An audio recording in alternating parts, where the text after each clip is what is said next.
I'm excited. I gotta get some better mics as well, because I'm working on sponsors. That's a good mic, to get the mics. I know, but I got to get them like set up so the audio is 110.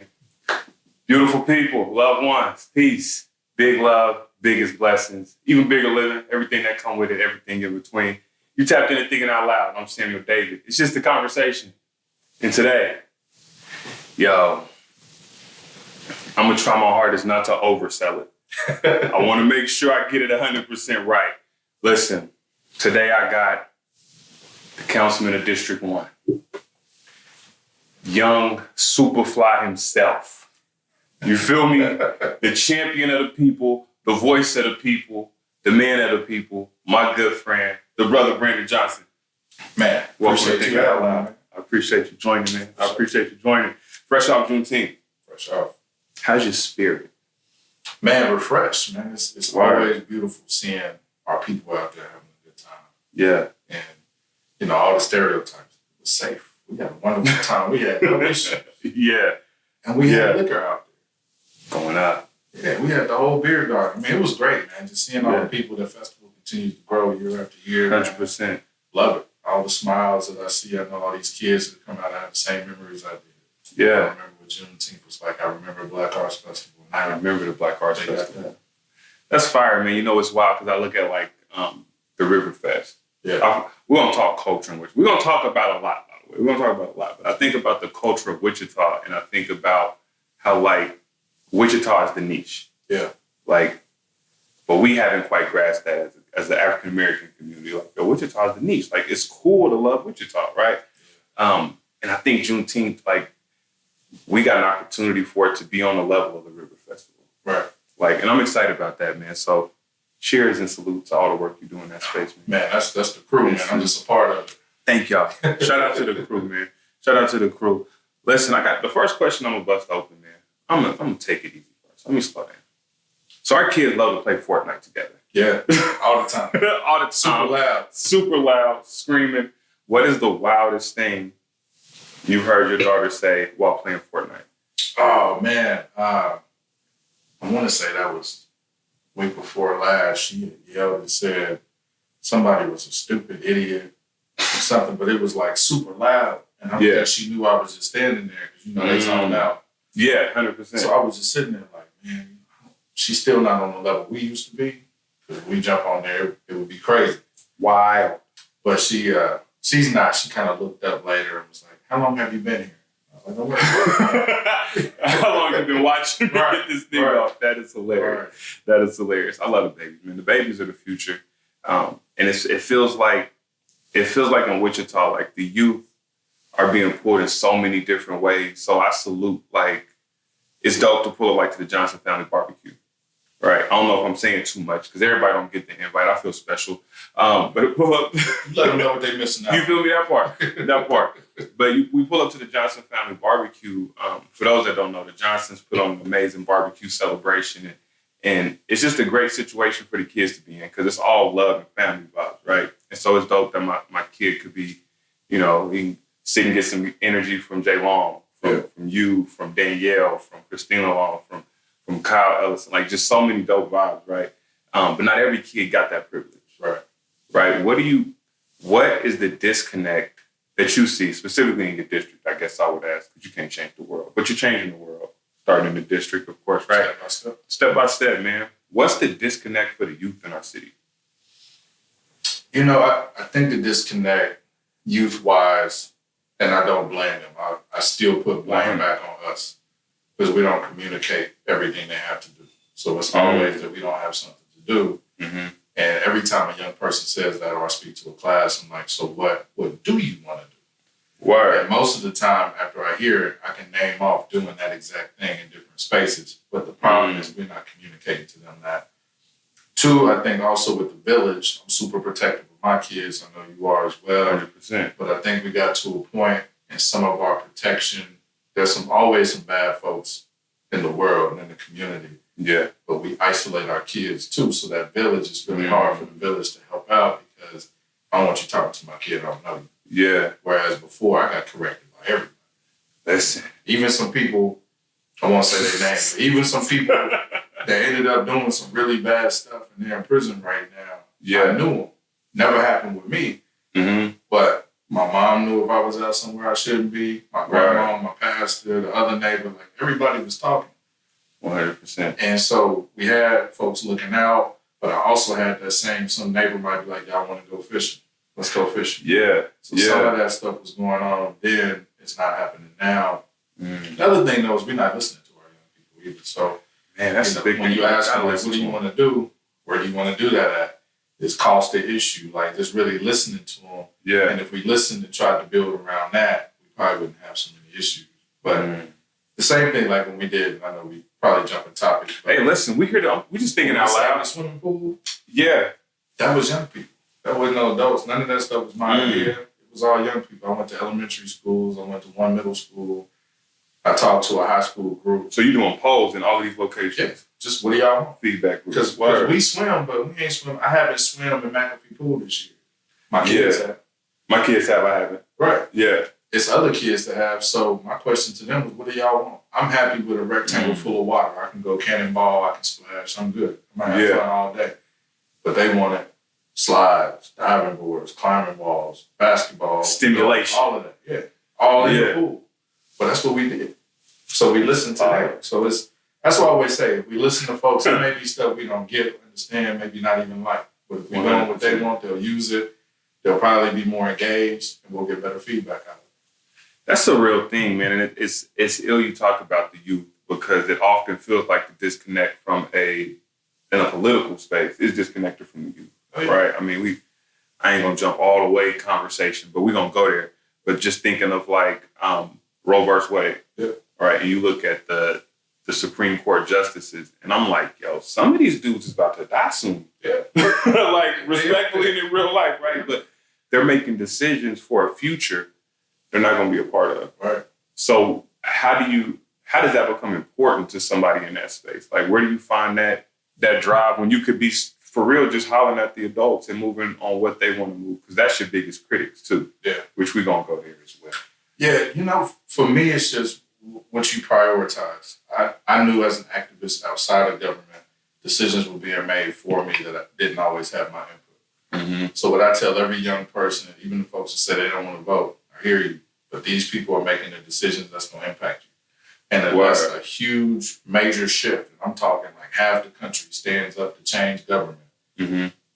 These people are going to keep making these decisions. So for me, if we're going to spend, like the aquatics plan, we're going to spend $23 million on something, I want to know that you're going to use it.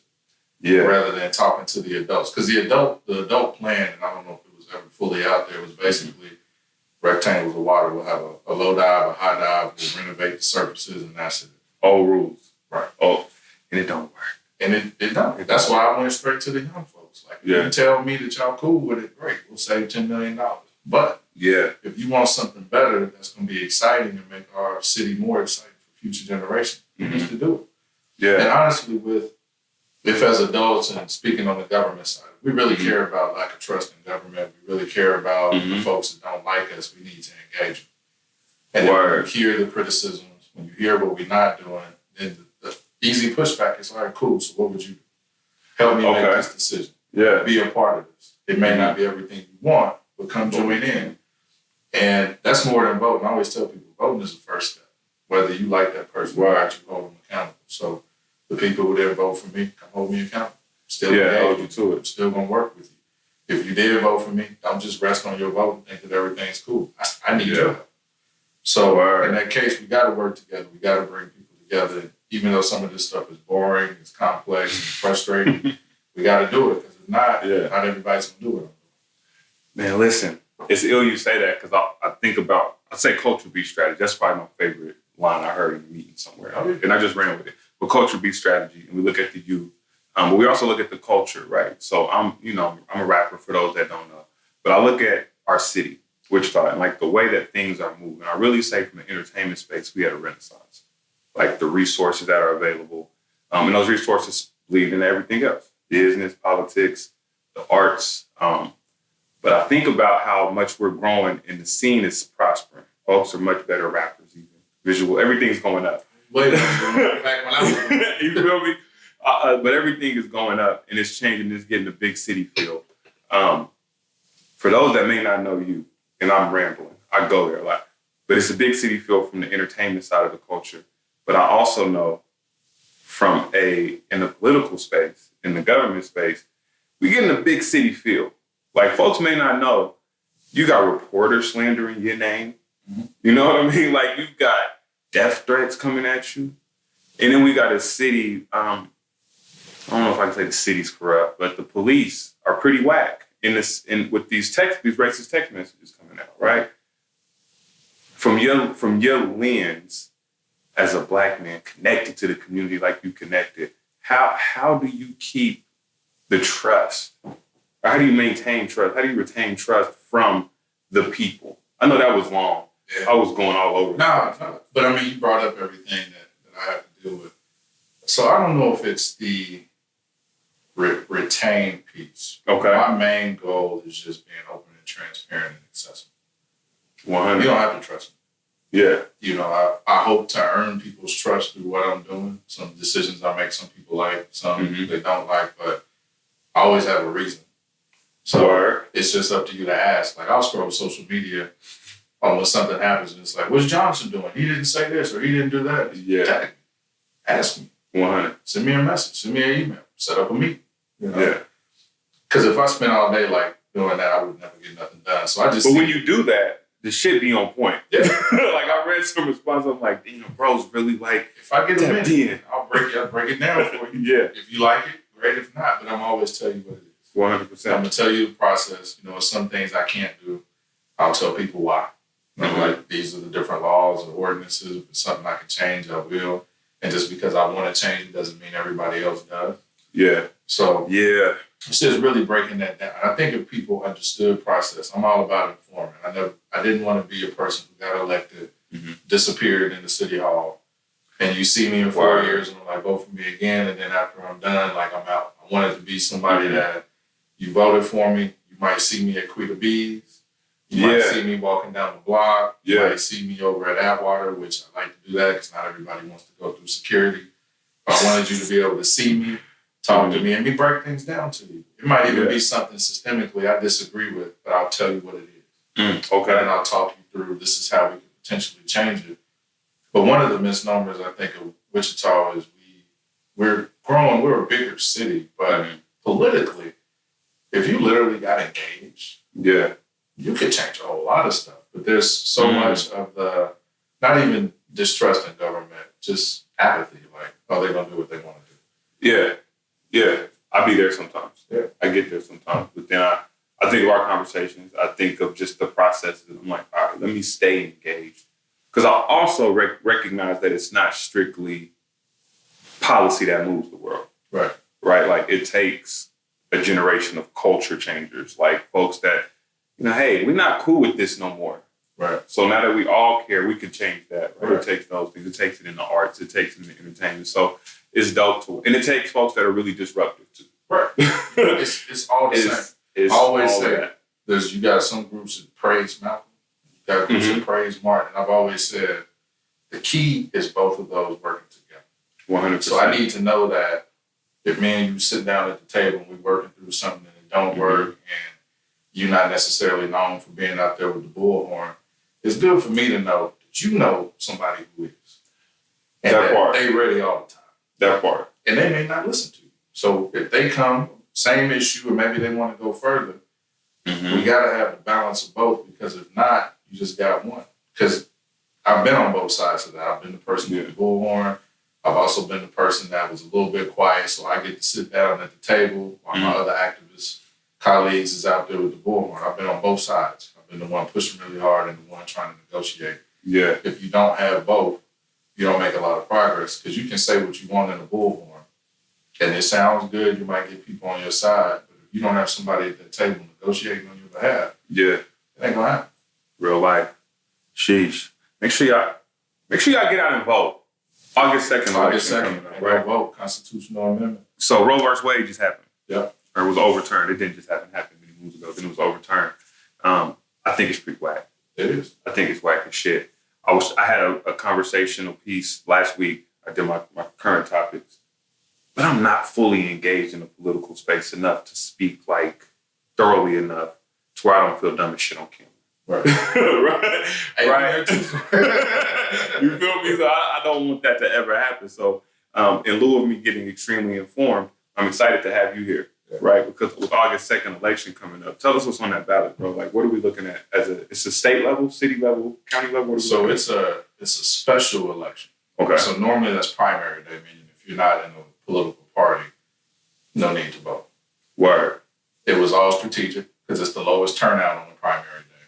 And this group in the legislature wanted that amendment to happen. And it's called Value Them Both. And it's all smoke and mirrors on the words of valuing them both. It's basically removing protections that the state Supreme Court said women have to make their own choice. Yeah. It removes that. By removing that, though, everybody's focused on abortion. If there's any provider that, has like a Plan B pill that is just a potential option somewhere, they lose Medicaid funding. So if you have a favorite clinic that you go to, and let's say that clinic in some way, shape, or form ever has prescribed or could or performs any of that service, they could lose state funding, which potentially could close them down. So effectively, it is a ban on abortion. And the challenge is no matter what people's view on abortion is, you're taking away a woman's right to choose. Right. And we don't always think about what women go through. So do you want to have, a whole bunch of abortions? I don't think most people do. I'm not the fan of that, but what I do want to make sure is, I don't know the term of the pregnancy, but there's some pregnancies that can be deadly to a woman. Right. Do you want to lose your spouse, your partner, your girlfriend to that in lieu of the baby? Is there an opportunity for her to get some surgery or something else that's better? Or maybe she just never could have a kid, but having this one might kill her. Now you're setting people up for those types of decisions. The best thing I've ever seen in pregnancy prevention, I say it to every person on that side that is like, we don't support it. Yeah. I ran the teen pregnancy prevention program. Okay. In the years we had that, I think I had one person have a kid. No doubt. And the thing about it was we saw all the slides that I hate to see today, but you see all the female male parts with the bumps and sores and all that stuff on there. You kind of like STD, the part that the vasectomy or none of that won't matter. Stepping back a little bit. So what does teen prevention look like? So to me, it's just education.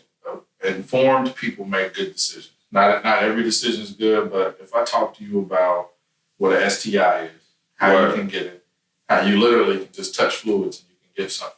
Yeah. If we talk about how to use a condom, a female condom, a dental dam, if we talk about IUDs, if we talk about vasectomies, and on top of that, most important, we talk about the real cost of having a child.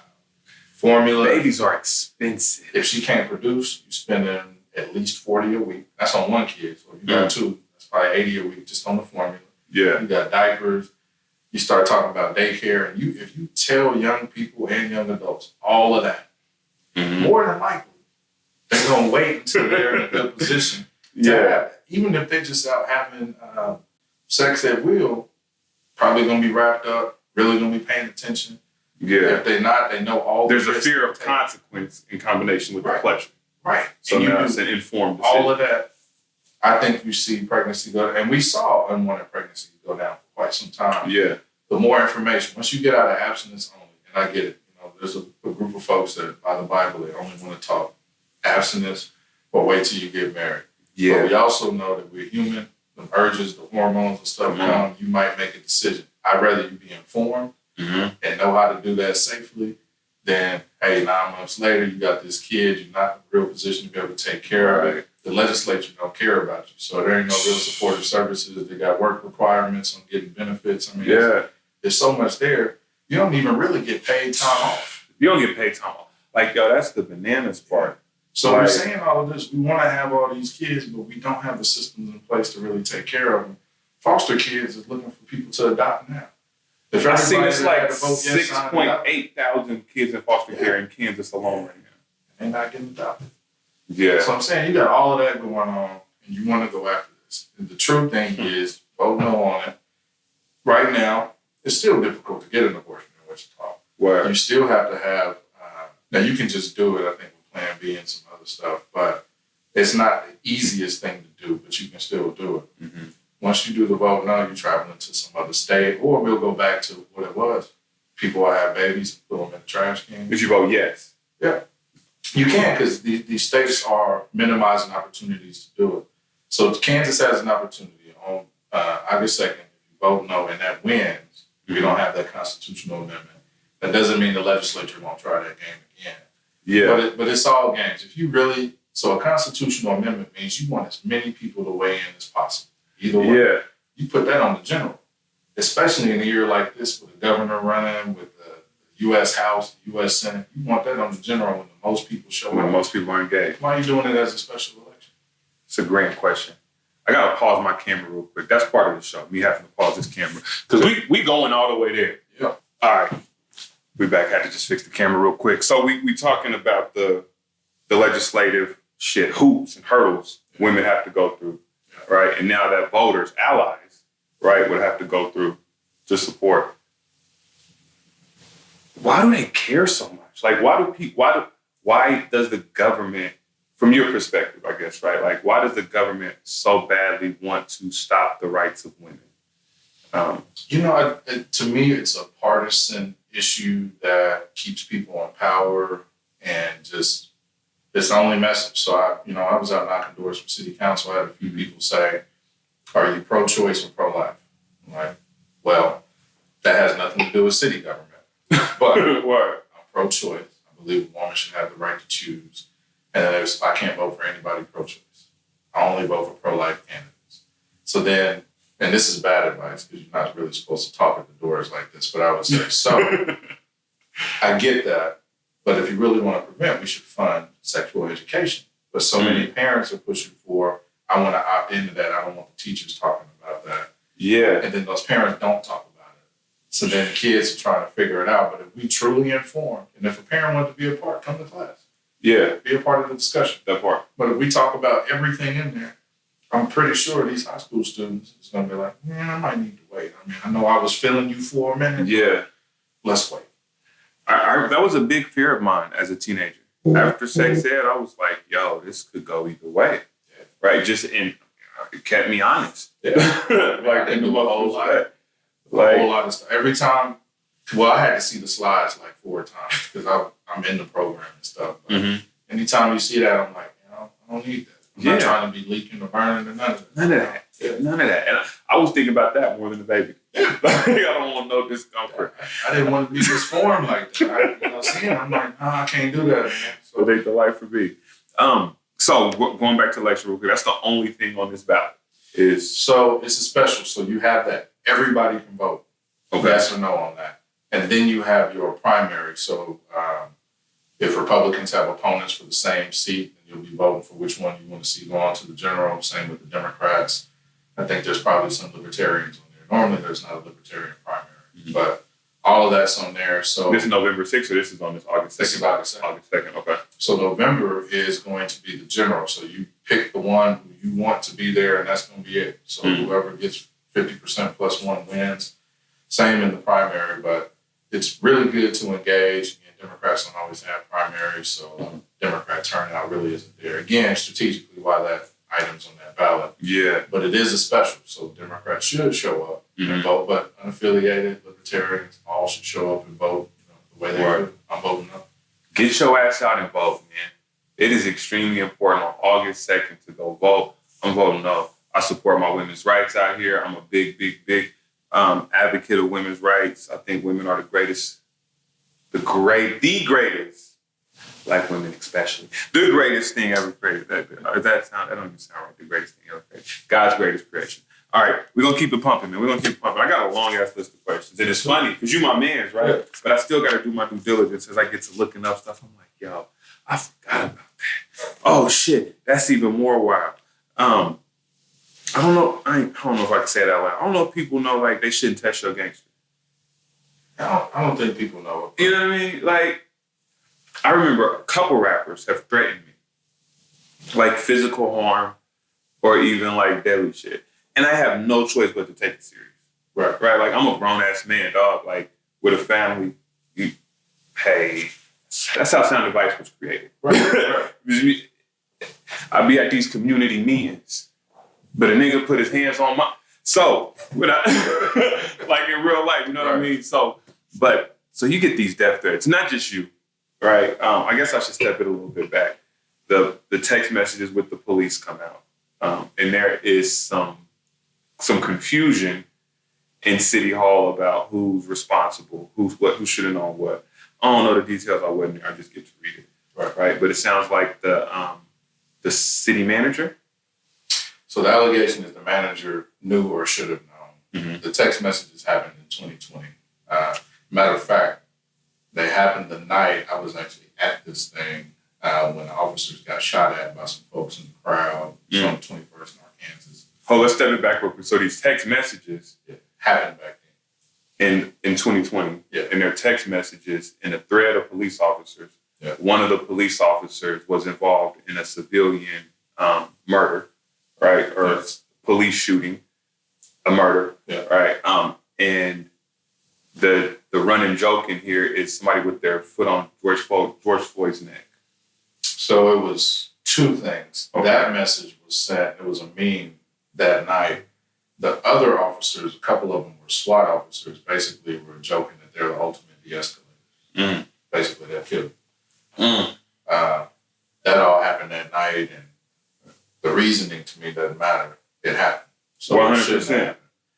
I think, hold on, so keep me again, so the reasoning was because some people shot at the officers.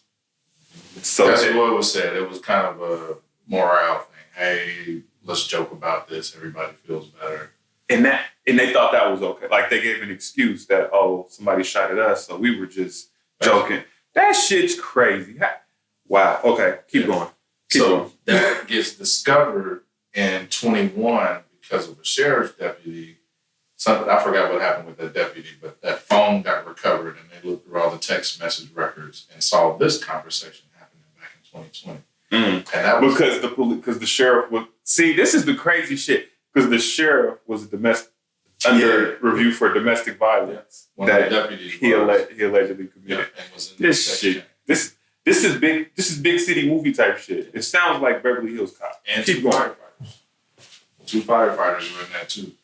So 2021 is when this allegedly was said to the manager or some other folks, and discipline happened, and then it got buried. And the only reason it came up was the Citizen Review Board, I believe it was Odell Harris, was looking through and said, what is this? I want to look more into that. And then because he did that, that whole report came out and they saw all of that stuff.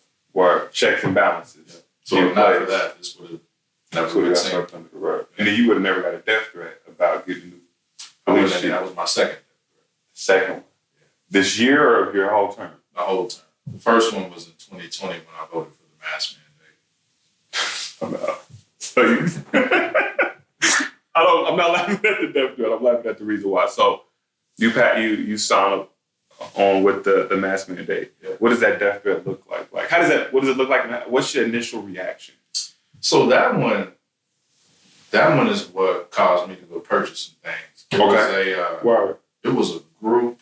One of the former council members got a notification from this group that there was this hit list, and there was all these electeds who supported mask mandates, and our names were on there. So the story at the time was the mayor, but it was actually all of us that supported it. And that person was a part of a group. I still don't know where that group's at. So it was basically, we're taking away liberties and rights, and we all should die. Wow. And these are often the same, I don't stereotype, but it's often the same type of folks that vote. Yeah. So the person that vote yes. Yeah. So they're death threats. They want to take a life. There's so much irony there. They want to take a life because you're pro-life, but they want to take pro-life. Want to take a life because you're blocking their rights. Yeah. It's literally America. Crazy thing to me, man. Shit is wild.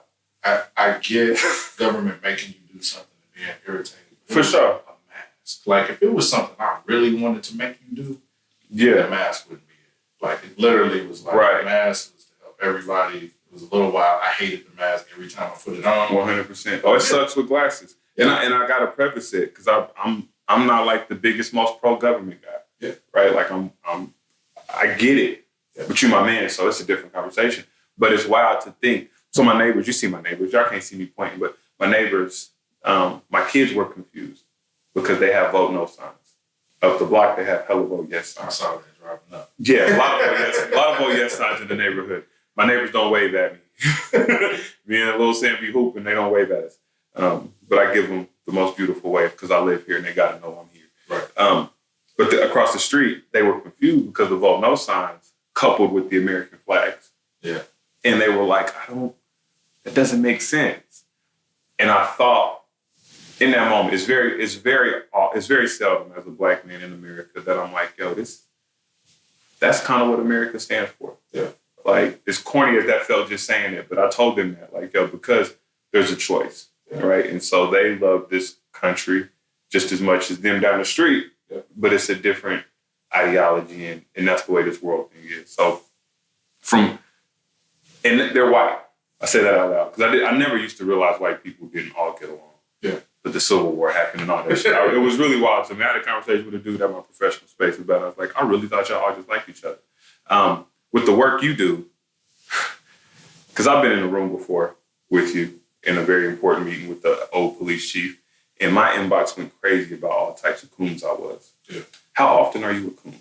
How often are you called coon or disrespected by those in your community? And do they ever apologize when they see you do the shit you said you was going to do? Because you got a great track record, by the way. One person has apologized. Out of how many? I don't even know. It's a lot. Word. You know, being an activist really prepared me for it. So, you know, if it's the meeting, I'm thinking about with you. So after the barbecue is when I became all types of toms, coons, sellouts, all of that. Yeah. And I remember for about 2 weeks, I was like, dang, man, my own people were saying this about me. And it was around that time I remembered what Michelle Obama said to Barack. It was, remember the long view. Why are you doing this? 100. So to me, the goals became the objective. So even if people want to call me that, some people, you know, I'm dabbing up and we cool, and then I see you on social media, I'm this type of coon. Okay. But when the policy changes and everything, even if it takes a while, that was what I did.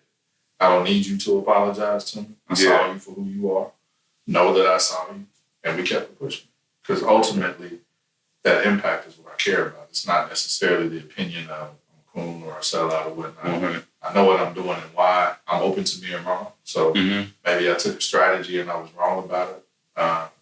And at that point, I'll admit that I was wrong on that. I should have did something else. But today, it's only been a handful of times I was wrong. And it wasn't in the sense of something major. It was a move that I made that people may not have known about. But past that, yeah, it happens a lot. Some of those folks will come up. Because I don't make social media posts about it. Like, I'll see it. Right. I don't talk about it. So some of the people come up and shake my hand out in public. Hey, man, it's good to see you. You're doing such a great job. But I've seen what you really think about me. 100%. But it's cool. Check, man. What's up, man? I wish you the best. So it's real being I don't like calling you a politician because I feel like that sells you short. Being a community leader. Yeah. Right? Being a leader of the people. Is it weird in this social media age?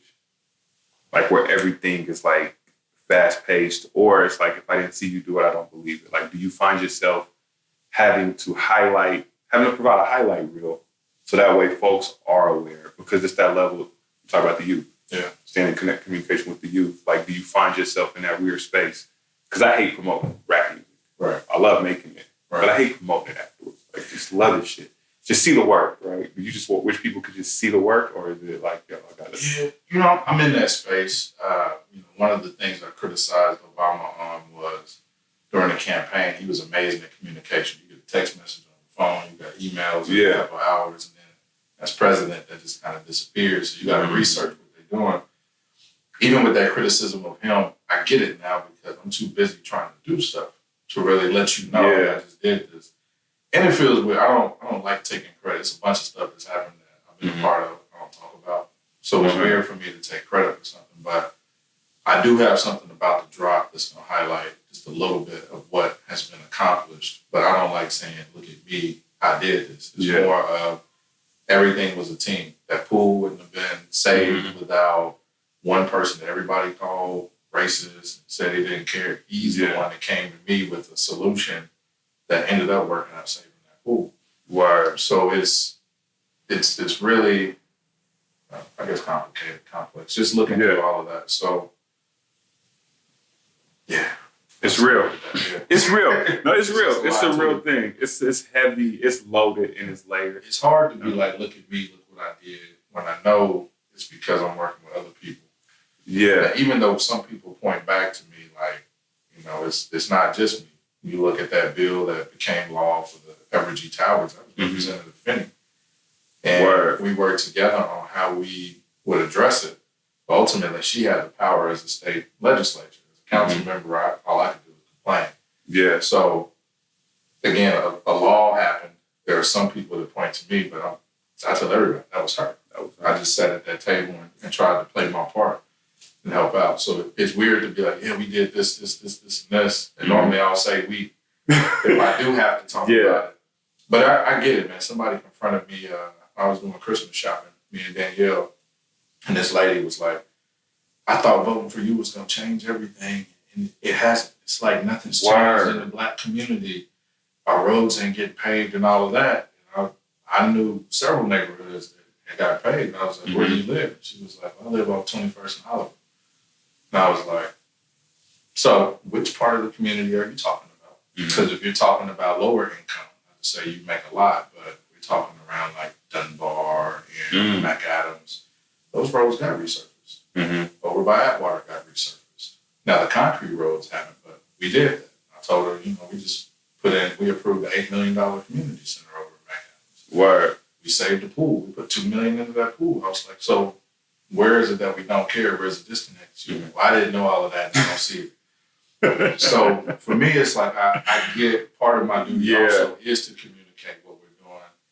I just don't like it. And I was advised not to do what I'm doing by a former council member. She told me straight up, you need to write down everything you're doing and keep putting it out. And I started to do that the first 3 months, and she still talks to me about it. Yeah. And then I was like, I just have so much I want to get done.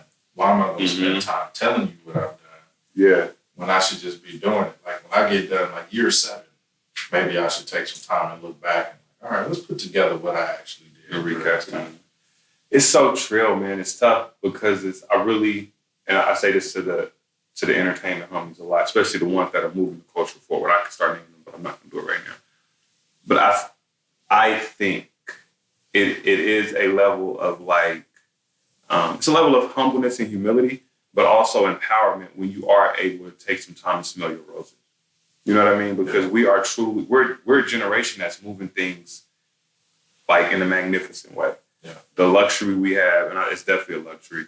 There's a question I have too, but the luxury we have where everybody can touch each other. Right. Everybody has access, but everybody doesn't always know what everybody's doing. Right. But they see it. It's a contradiction in there. But we all are actively moving this thing in magnificent ways. I don't think we've had the luxury of seeing before. Yeah. So capturing those things in the moment just as gentle reminders. Like, yo, stop and smell the roses. You do your quarterly shout outs. Yeah. I love those. Yeah. And I'm like, okay, am I getting mentioned? Who we shouting out? Who we shouting out this quarter? But I love that because you talk about making sure you recognize the team. And I really believe that's the thing that moves our community. And I say community, and I'm not talking like a small, I'm talking Wichita. Yeah. That's what really moves us is recognizing that teamwork. Staying connected, right, amongst each other, which makes me ask, and I'm gonna get back to that. When I look at the luxury of everybody being like touchable, I look at like Gail, damn, I'm gonna forget names. But there's a lot of African-American folks in the political space. And a lot of us know their families. We're all connected in some way, shape, or form.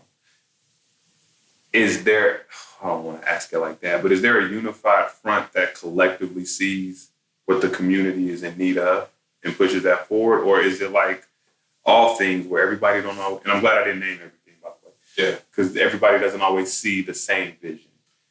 We talk. So that part probably isn't really seen publicly. But if I'm doing something and I know I need like state help, I'm calling Gail or Aletha or Casey. Just like, hey, this is what's going on. What say you? Or is there any opportunities you have there?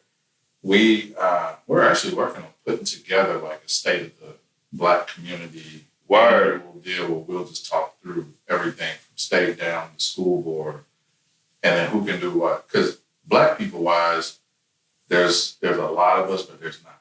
So like So what, 7%? school board, Yeah. there are no Black people on our school board. City council was just me. County commission, there are no Black people. We do have a Latina, Sarah Lopez. Mm-hmm. And then you jump to state legislature. Actually, there's no Black people, I don't think, on the Kansas Board of Regents. I might be wrong on that, because I think there's... And that's college. Yeah. Wow. And then state legislature, I named Representative Finney, Representative O'Hobson, Senator Faust Godot. Mm-hmm. There's also Representative Penn, but we don't have the same ideology. Okay. But that's it here locally. Wow. And so if you got a state issue, Feels like more. That's crazy. okay, kick you to them, or a city issue, you got me, but school board, county. Mm. So we can communicate to those different bodies. And there's more on the county, I think, that would be more understanding. Yeah. But, having that perspective of somebody with that lived experience, we don't have that on the board. And we need that inclusive and equity piece. Man, one of my favorite shows is The Wire. Yeah. And what really got me to understand city budget in general, the whole shebang, was The Wire, because you look at like season 3 is the political space and they're exposing the runs. Then you look at the next season, it's the kids in the school board. Yeah. And then you see, and I know that the writers of The Wire, David Simon, those guys were like extremely intentional on purpose with everything they wrote. And so there's so much reality in it. And you see how like, these city folks ain't really talking to the school board. They didn't know the school was broke. Yeah. Like, and does things like that happen, or what you guys have as far as being able to speak on a city level, absent of the school boards, things like that? Is there any gaps in knowing the needs of the people? I think the gaps normally are the folks who serve in those capacities. And it's also understanding government. That's why I think this is complex for a lot of folks, and it's not having the time to check it out. Yeah. We have no control over the school board on the city council At all. at all. The school board has that full authority. They've got their own budget, and we work together on a few things. Mm-hmm. That's it. Same with the county. We've got a few departments that are merged, but past that, like, they're the Board of Health. They handle all of that. And the only reason we were even able to jump in on the mask mandate was a technicality in the law that would allow us to declare a public emergency for one specific thing, and we used it for that. Yeah. So, but we talk. I will say that not every elected representative gets back into the community and talks about stuff, especially before they want to do it. So one example in the legislature is they ran through the school funding bill. Everybody celebrates. Yeah, we funded schools. You hear a little bit of concern about what that actually means. So starting, I believe, this year, any kid can go to any district they want to if that district has space. So let's say you live out here and Derby has some openings and you want your kids to go to Derby. Derby can't say no to you. So special transfers. Right. Is that? But the money doesn't follow. So if your kids are going to, let me just say, Northeast, and you go, I want to go to Derby High, the money that your kid would take to Northeast stays, and your kid goes to Derby with no money. So every school district this year may end up looking at some form of shortfall because not all the money's following. And the money won't follow until year 2. Got you. They didn't talk to anybody about that I know about. Yeah. Because every professional I've talked to, whether they agree or not, is like, that don't make sense. The money should follow in year 1. So some of these folks are not out talking to real people about what's going on, what they're thinking. That's why I say, I always bring it to the aquatics, man. I want to talk to the kids. Yeah. I could have pushed through what I wanted, but it makes more sense to go talk through with people. Right now, we're looking at regulating in some way, shape, or form short-term rentals like Airbnb. Yeah. So what we did was we reached out to Airbnb. We reached out to a couple other companies. I was on the Airbnb call, but then we go back to the neighborhoods. Y'all don't like this, this, and this. This is what we're thinking. What do y'all say? Yeah. So when we put it out, nobody can say, well, we didn't talk to people. We did. We talked to experts. We talked to people on the field. We talked to people who are for and against, and we'll come out. And some of us personally have done it. Like I do, because I want to be able to, I don't want anybody to ever be able, you just did that. No, I talked to these groups. I talked to these people. Got it squared away. not everybody does that. So some of these bodies will just make decisions without talking to people. And I really worry about that on this current school board. Some of the members that are there don't understand everything. Yeah. They just went into it with one ideology, like this is what we got to do. Push. Sheesh. We're going to take a quick break before we wrap all this up. I got a few more questions, but I see my joint beeping. And I'm just trying to be transparent to my viewers, man. And I'm looking for sponsors. If you're trying to sponsor the Thinking Out Loud podcast, holla at me. Got an 8-piece. Level it up. Y'all ain't hear sponsors, but once we get to that next level, he gonna come back and he gonna grill me. I'm back. You feel me? When I gotta stop and start. You know, it's dope because I record myself in music as well. I don't know if it's a Virgo thing and I don't like to relinquish things, but I would love to have a videographer that films, but we waiting to get there. Nah, man, you're creative, man. When I was making music, I didn't really like going to people's studios, man. I had everything with me. Even like I would record with Kay sometimes, but it was just weird. Like when I was at home, I was like, very cool, got my setup, get my little vibe going, and then I just did it. It was always better when it was me. Facts. So Facts. It's a different energy. Yeah. And sometimes in the studio, folks get to hyping me up, and I'm like, I don't know if you're just saying that because you think I'm like, I'm not. Like, just relax. Right. Just chill. Okay, so we were talking about, again, folks not always knowing, the left hand knowing what the right hand is doing, or so and so, right? But before that, we was also talking about the community and how often the critics, right, or the naysayers, does it hit different when it is our community compared to somebody like Chance Swain? You know, it used to. Yeah. Well, let me not say used to. It's still maybe a smidgen more when it's us. Mm-hmm. But at the same time, like I went into it knowing that people expected me to be Black Superman. They expected me to be able to do stuff like that. Yeah. And if you ever went back and listened to anything I said during the campaign, I never sold this dream of like everything was changing. Word. It was, my goal is to advance opportunity in the heart of our city. This is how I intend to do it. Mm-hmm. I didn't make a bunch of promises. Yeah. And I always highlighted, it's a struggle. Anything major is going to take at least 3 other votes. So I have to convince 3 other people that this is the right thing to do. Yeah. And if they don't think it is, and I can't get those votes, it probably won't change. I only have a little bit of power to do some things. Mm. And the best way to explain it is super confusing. I have way more power than what most people think, but I have way less power than what most people think. Yeah. It's like I say, my broke friends think I'm rich and my rich friends think I'm broke. Right. Like, so do you think I can go in, like, and we're talking budget, and I can shift everything to Northeast Wichita? I can't. Yeah. It don't work. It would take other people to see that. And it would also take me not caring about other poor parts of the city that also need help. My whole thing has been equity. So it's the whole core that I care about. I want to see us win, but I also don't want to see Plainview stay. Plainview stay. I want to see some investment, some wins there. So everywhere from South City, the North Side, Baby Mamaville, everything. All of that. They all need some help. So I like that. It's that, but you know, I know those expectations, and there's people that even now, like, they'll tag me on something. Like, I thought you was changing that. It's a work in progress. Word. And some of it, and I've had to admit this to myself, it might be some stuff that doesn't get done while I'm in office. And I fought myself when I was running the first time and said, I got 8 years. I can do stuff. Yeah. But 4 years went by really quick, and it's still one thing I'm still working on this whole 4 years. Now 5 years.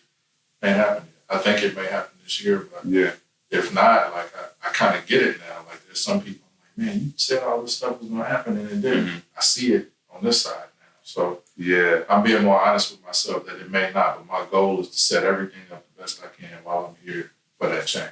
I love it, man.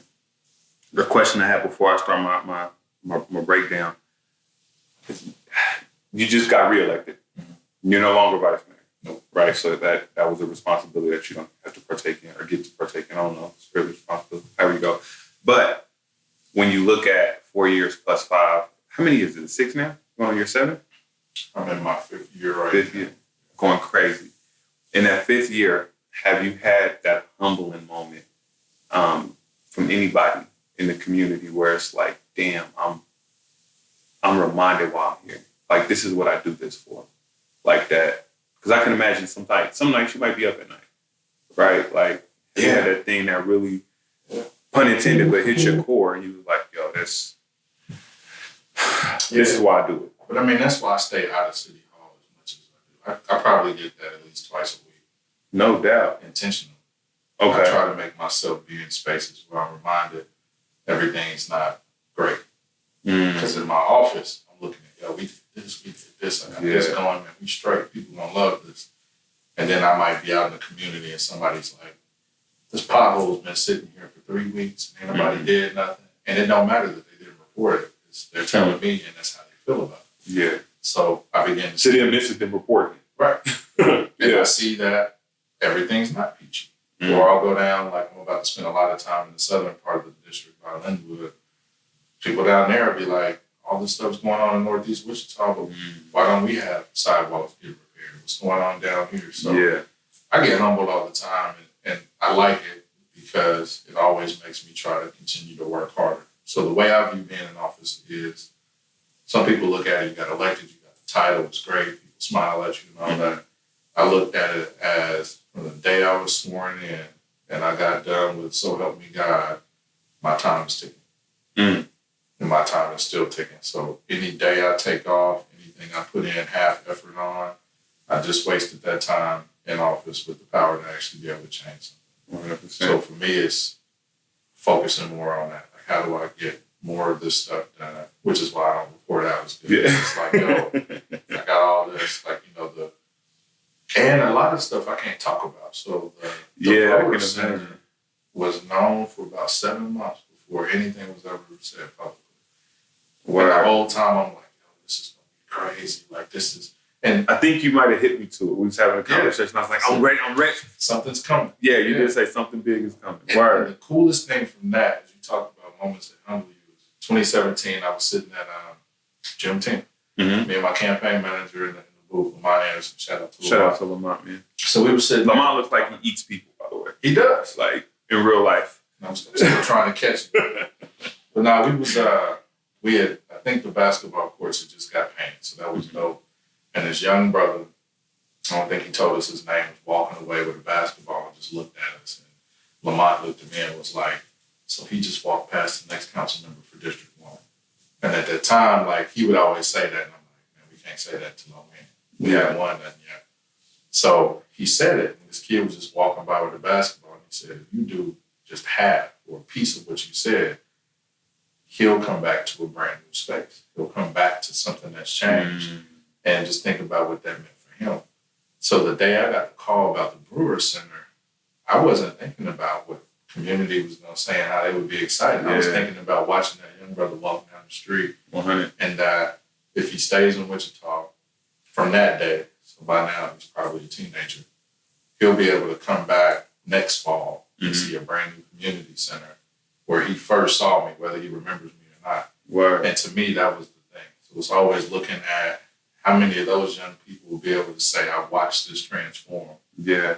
And this changed my life. Because I don't know how many people may have their life changed in that center. I just know it's needed. So if somebody walks in there, we'll have a full commercial kitchen, and they learn how to cook, and they get a certificate in culinary arts. Yeah. And they go start some major restaurant, that'll change their life. So it's really looking at that type of stuff. You know, if I didn't have, that's dope as shit, by the way. Like, that, it moved me in real life, right?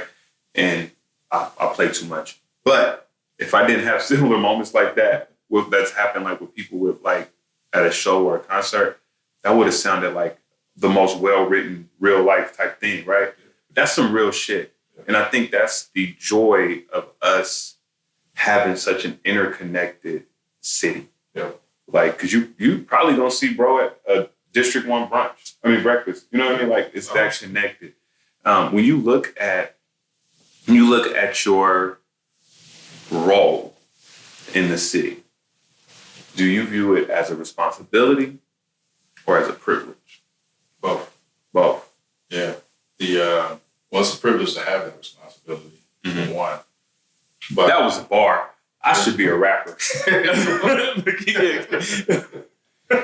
Now, the interesting thing, I had a moment where all that clicked for me. So running for office, you have an incumbent.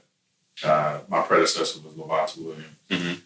And her last month or so, And I now get what she was doing. She was busy trying to solidify stuff. So we didn't get to really hang out the way I wanted to. When I say hang out, I just wanted to shadow her. I didn't want to have a role. I just wanted to see what the day in the life is like. And I didn't get to do that as much. We get to agenda review, which is reviewing the meeting we're about to have for a council meeting. And that day she wasn't there. And it clicked for me that she wouldn't be. She won't be a council member next week. I'm going to be a council member. So that was the beginning of it. That was a Friday. That Monday, as I was driving into City Hall to be sworn in, we did that, and all of that was cool. I left City Hall like, man, that's crazy. Like, I grew up over here, and I represent the area. But that morning, that Tuesday morning, when I put my badge up to the deal to come into the parking garage, the first thought I had was, damn, I'm the council member now. Every problem in this district and this city, somebody's looking at me to fix. So there was that pressure, and I kept that pressure. I still keep it. All this youth violence going on, that's a personal problem for me. But I put the pressure on myself, like, what? I'm going to elect a council member. So what am I going to do? Right. How can I engage and reduce that and really help our young people? Not lock them up and throw away the key. Right. How can I help empower them to understand that there are different choices they can make, and they can take some of the skills they have and do some stuff that might be illegal and do some legal stuff with it and benefit. So what's my role in it? So some of the pressure, actually a lot of the pressure I put on myself, but it's a privilege to be in a position to be able to take that pressure and do something with it. Yeah, I like that. I like that. That was beautiful. That's the real thing. I appreciate you sitting down with me. I appreciate it. This was fun, man. This was beautiful. Before we bounce, I mean, you just hit me with a whole bunch. Like, August 2nd, make sure y'all go vote. August 2nd. Man. CanIVote.org. Say it one more time. CanIVote.org. So if you register, you can go to KSVotes.org. You can register. You can register for absentee ballot. All of that. Get that done by July 12th. Get it done by July 12th. Listen, it's been a blessing. Felons can vote. That's fire. Felons can vote. If you're not on parole or probation, you can vote. I had to say, because there's always somebody who says that if you're not on parole or probation, you can vote. Go to KSVotes.org and get registered. If you're about to be off, just make sure you keep that in mind so when you get off, you can vote.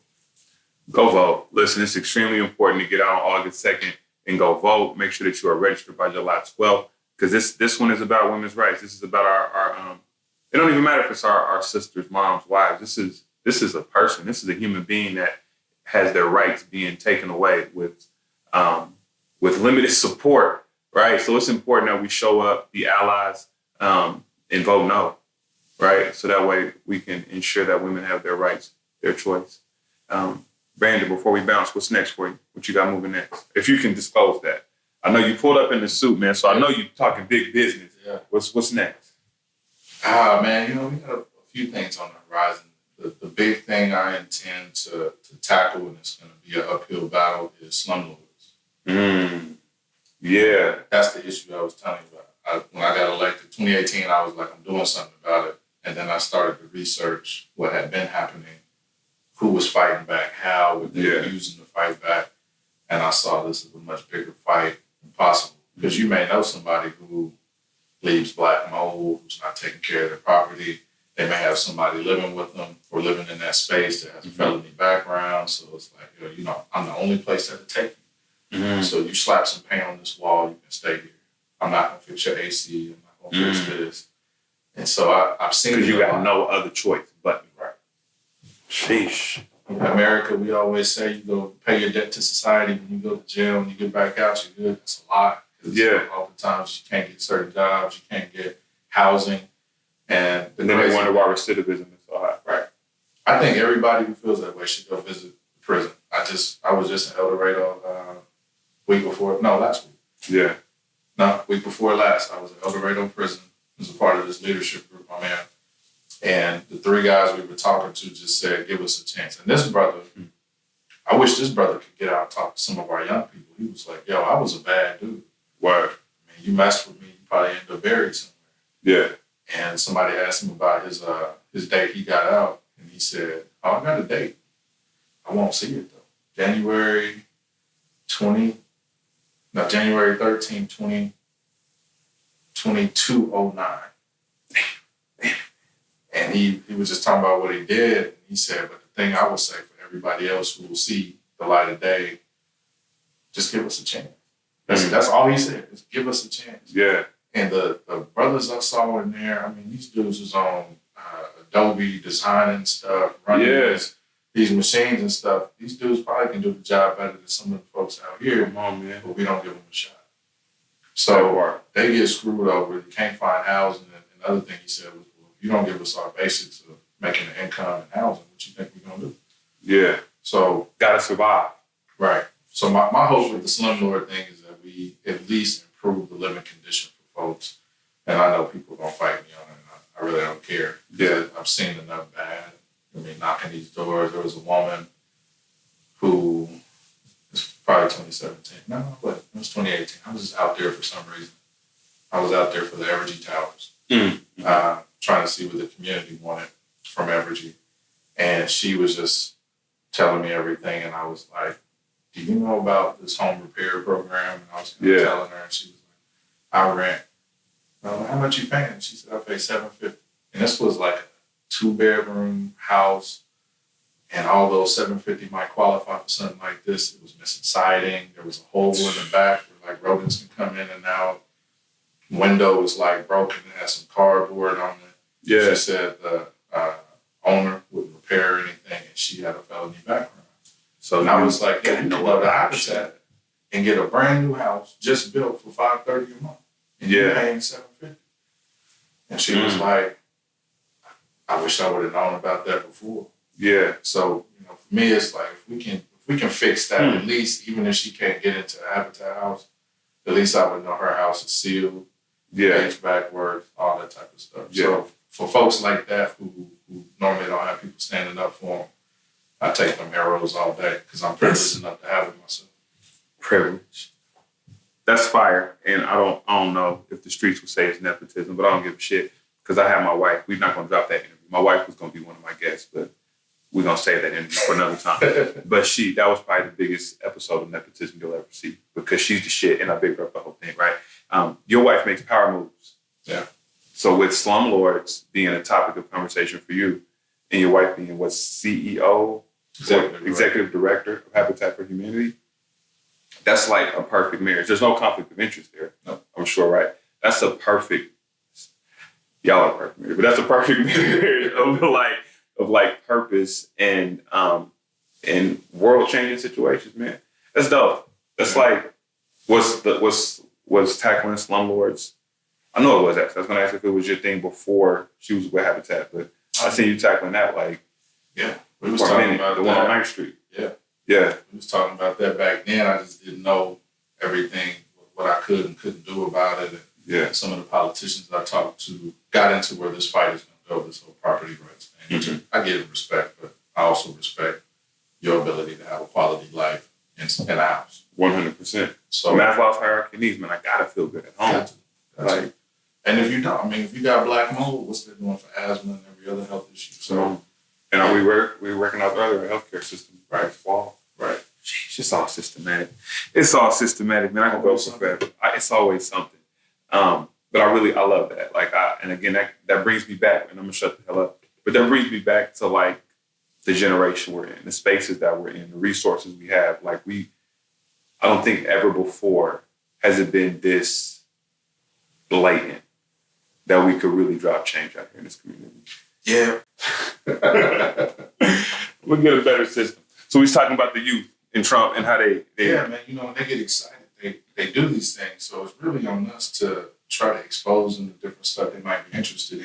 Yeah. But they're not lazy at all. They're brilliant. They know what they're doing. It's a different world for them than us, especially our generation. I think we grew up in the best because we saw the computers get created. We was playing Oregon Trail.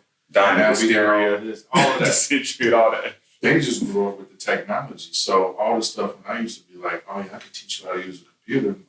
Ari is showing me how to do this. I mean, Erin, the 3-year-old, is working the remote. And she's been doing that for a year. So just thinking about everything that they do, instead of saying they're lazy, is try to figure out what it is they're interested in, work with them.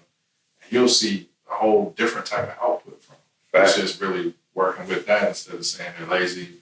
They don't do what we do. Because I think they're more resourceful. Yeah. Like, it's the whole work smarter, not harder. Like, I grew up thinking I had to work. Like, yo, my daughter can probably get something done 5 times back. Well, she takes her sweet time. She's not lazy. She just takes her sweet time. But if she wanted to, right, when she wants to, she's able to expedite processes that take X amount of time for me to do because my brain is still, like I always joke, like imagine the first thing with a calculator. Yeah. Like folks was like, oh, you're cheating. Like no, play smarter, right? Yeah. And so these kids have so many resources and they're fearless. And teachers who, you'll never have a calculator in your pocket. I got that in it. Like the always the voice. So and you know the thing on the lazy piece is when we said our young people are lazy, like they just want to get paid for doing nothing. They figured out how to do it. I mean, it's a lot of work as a creative. So I'm not taking nothing away from that. You know, everybody with TikTok and all that, but you have adults looking at them like all they do is make these videos. Yeah, and they're getting a lot of money off of it. A lot of bread off of it. And that's a cool job because although you have to keep creating content, I could wake up at like 10, you know what I'm saying? Yeah. Get into business mode. This is what we're doing, plan this out, making my phone calls. If I'm staying up late, having a good time, but that's part of my content, they worked it all in. They made their own economy for it. Listen, I remember when the pandemic first happened and folks were, before pandemic, they talked about iPads. These kids always on the phone, they always on these iPads. And they had a whole school year where that's how they attended school. Right. Like, so think like, our generations has opportunities to embrace the youth. Yeah. Like, I think working with kids and being around kids, like, keeps me youthful. My daughter said I'm a 2022 dad. Biggest compliment I've ever received as a dad. But it's like a level of empathy, I think, that lacks. Right. Like, it's 2 things. It's always the end of the world, and one generation is always worse than the last. Right. When really, they turned the hell up. This one's cool. They different. I love them. I love the kids. Listen, August 2nd, get out and vote. Make sure y'all stay tapped into my brother Brandon Johnson and the moves that he's making. Looking forward to putting these slumlords away, man. Get out the way. You're really making it hard and difficult for folks in these streets. I love that you are here to eliminate pain points of the community while elevating the community. Before we leave, sorry, my mind's keep going. Last thing, where do you see the city of Wichita 5 years from now? That depends on us and not the electeds. It's the citizens. Yeah. There's a couple of places we could, though. But if we settle, we'll be kind of in the same Wichita. You know, if we push the boundaries, if we, I got knocked for the support of the riverfront, but I knew we revitalized the riverfront. Everybody who's driving to Casey or Tulsa or Oklahoma City got our own riverfront now. So maybe they'll stay. Maybe that brings in other folks to see us. Anybody coming here spending money drives up revenues in Wichita. With additional revenues, stuff I care about, like 24/7 transit, might get paid for. Yeah. So if we are bold in saying we want to really develop our space and our quality of life, it'll be a dope city. We'll see more creatives coming. We'll see more opportunity. If we don't, we just settle, we won't see it. But we're trying to lay the foundation for all of that. That was why, working with Christina, we created Propel. Minority women-owned businesses can get their start here. So you got the Selfie Museum on Douglas. That was our first person that got that. She's doing well. Is that Hannah Thompson? Yep. It's going crazy. PNPC that was going to close. Yeah.